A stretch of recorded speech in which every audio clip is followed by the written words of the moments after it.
Meron kaming customer na gustong bumili ng calcium. Pero hindi siya makapag-decide na which calcium yung bibili niya. Kung yung Puritan's Pride, absorbable calcium ba? Or yung Kirkland calcium.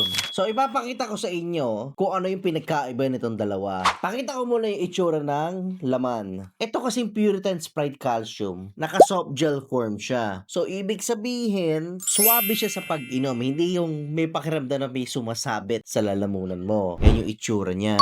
And ito namang Kirkland calcium, naka-tablet form siya.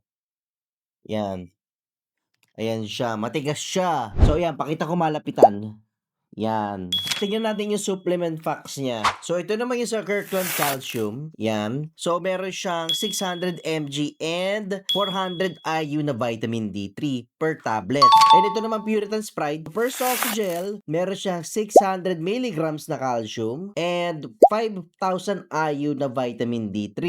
So, itong pareho na to, ang nire-recommend niyang dosage ay 2 pieces a day or 1,200 mg na calcium a day. And dito naman sa Puritan's Pride, naka-disclose din kung ano yung mga ingredients na wala siya. Pakita ko sa inyo. Yan, yun sa bottom, yan. So, wala siyang artificial flavor, sweetener, sugar, starch. Ayan yung mga wala siya. Tignan nyo na lang, basahin nyo na lang. And dito naman sa Kirkland Calcium, naka-disclose naman na wala siyang artificial flavors, no artificial colors, preservatives, no yeast or gluten.